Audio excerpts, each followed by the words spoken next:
ശബരിമല സ്വർണ്ണക്കൊള്ള കേസിൽ തിരുവിതാംകൂർ ദേവസ്വം ബോർഡിന്റെ മുൻ പ്രസിഡന്റ് എ പത്മകുമാറിന്റെ ജാമ്യ ഹർജിയിൽ കൊല്ലം വിജിലൻസ് കോടതി ഇന്ന് വിധി പറയും. കട്ടിളപ്പാളി കേസിൽ സ്വാഭാവിക ജാമ്യം ലഭിച്ചാലും അദ്ദേഹത്തിന് പുറത്തിറങ്ങാൻ കഴിയില്ല. കാരണം ദ്വാരപാലക ശില്പ കേസിൽ റിമാൻഡ് തുടരുകയാണ്. അതുകൊണ്ട് അദ്ദേഹം ജയിലിൻ്റെ പുറത്തേക്ക് വരില്ല. മുൻ Thiruvithamkoor Devaswom board secretary S Jayasree നൽകിയ മുൻകൂർ ജാമ്യാപേക്ഷ സുപ്രീം കോടതി ഇന്ന് വീണ്ടും പരിഗണിക്കും. ഈ പത്മകുമാറിൻ്റെ ജാമ്യാപേക്ഷയുമായി ബന്ധപ്പെട്ട കാര്യങ്ങൾ നമ്മളുമായി പങ്കുവയ്ക്കാൻ കൊല്ലത്തുനിന്ന് സൂര്യ ഗായത്രി ചേരുന്നു. അതുപോലെ ജയശ്രീയുടെ ജാമ്യാപേക്ഷ സുപ്രീം കോടതി വരുമ്പോൾ എന്ത് സൂചനയായിരിക്കും നമ്മൾ പങ്കുവയ്ക്കാൻ അച്യുതൻ ഡൽഹിയിൽ നിന്ന് ചേരുന്നുണ്ട്. ആദ്യം സൂര്യ ഗായത്രിയിലേക്ക്. സൂര്യ ഗായത്രി, പുറത്തിറങ്ങാൻ കഴിയുന്നില്ലെങ്കിൽ പോലും പത്മകുമാറിന് ഈ കേസിൽ ജാമ്യം ലഭിക്കുമെന്നാണ് സൂചന.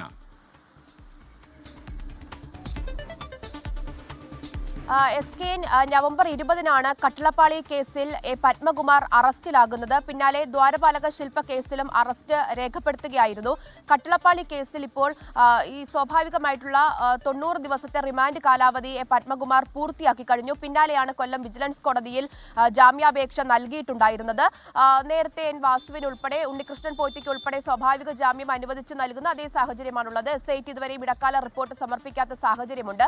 അതുകൊണ്ട് കട്ടിളപ്പാളി കേസിലെ പത്മകുമാറിന് സ്വാഭാവിക ജാമ്യം അനുവദിച്ച് നൽകുന്നതിൽ മറ്റ് തടസ്സമൊന്നുമില്ല എന്നുള്ളത് തന്നെയാണ് മനസ്സിലാക്കുന്നത്. അതുകൊണ്ട് തന്നെ കൊല്ലം വിജിലൻസ് കോടതി ഇന്നിപ്പോൾ കട്ടിളപ്പാളി കേസിലെ പത്മകുമാറിന് സ്വാഭാവിക ജാമ്യം അനുവദിച്ച് നൽകും. പക്ഷേ ജയിൽ മോചിതനാകാൻ കഴിയില്ല എന്നുള്ളതാണ്. കാരണം ദ്വാരപാലക ശില്പ കേസിൽ 90 ദിവസത്തെ റിമാൻഡ് കാലാവധി പൂർത്തിയായിട്ടില്ല. അടുത്ത ആഴ്ചയോടുകൂടി ദ്വാരപാലക ശില്പ കേസിലും 90 ദിവസത്തെ റിമാൻഡ് കാലാവധി പത്മകുമാർ പൂർത്തിയാക്കും എന്നുള്ളതാണ് അറിയുന്നത്. അങ്ങനെയെങ്കിൽ ആ സമയത്ത് ദ്വാരപാലക ശില്പ കേസിലും സ്വാഭാവിക ജാമ്യത്തിനുള്ള അപേക്ഷ പത്മകുമാർ നൽകും.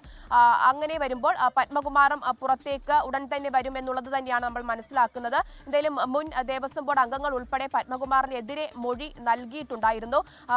മുൻ ദേവസ്വം ബോർഡ് പ്രസിഡന്റ് ആണ് പത്മകുമാർ. പത്മകുമാർ ദേവസ്വം ബോർഡ് പ്രസിഡന്റ് ആയിരിക്കുന്ന സമയത്താണ് ഈ സ്വർണ്ണക്കൊള്ള നടന്നിട്ടുള്ളത്. അതിൽ പത്മകുമാറിനും പങ്കുണ്ട് എന്നുള്ളതാണ് SIT കണ്ടെത്തൽ.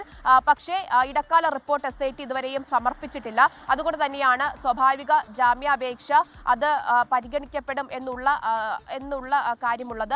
എന്തായാലും പത്മകുമാർ ഉൾപ്പെടെയുള്ളവർ പുറത്തിറങ്ങുമ്പോൾ അത് SITക്ക് വലിയ വിമർശനം ഉയർത്തുമെന്ന കാര്യത്തിൽ ഒരു സംശയവുമില്ല. സ്വാഭാവിക ജാമ്യം ലഭിക്കാതെ തന്ത്രിയൊക്കെ കഴിഞ്ഞ ദിവസം പുറത്തിറങ്ങുന്ന സാഹചര്യം ഉണ്ടായിരുന്നു. അപ്പോൾ അത്തരത്തിൽ പ്രതികൾ ഓരോരുത്തരായിട്ട് ഇങ്ങനെ പുറത്തിറങ്ങി വരുന്നത് അന്വേഷണ സംഘത്തിന് വലിയ വെല്ലുവിളി തന്നെ തീർക്കുമെന്ന കാര്യത്തിൽ ഒരു സംശയവുമില്ല. എന്തായാലും കട്ടിളപ്പാളി കേസിൽ ഇന്നിപ്പോൾ പത്മകുമാറിന് ജാമ്യം ലഭിക്കും. അടുത്ത ആഴ്ച തന്നെ ഈ ദ്വാരപാലക ശില്പ കേസിലും അദ്ദേഹം ജാമ്യാപേക്ഷ സമർപ്പിക്കുമെന്നുള്ളതാണ് മനസ്സിലാക്കുന്നത്. ലോകത്തെവിടെയായാലും ഏത് സമയത്തും 24 വാർത്തകളും ഓഗ്മെന്റഡ് റിയാലിറ്റി പാക്കേജുകളും എക്സ്പ്ലെയിനറുകളും വിശദമായി കാണാൻ ഞങ്ങളുടെ YouTube ചാനൽ നിങ്ങൾക്ക് സബ്സ്ക്രൈബ് ചെയ്യാം.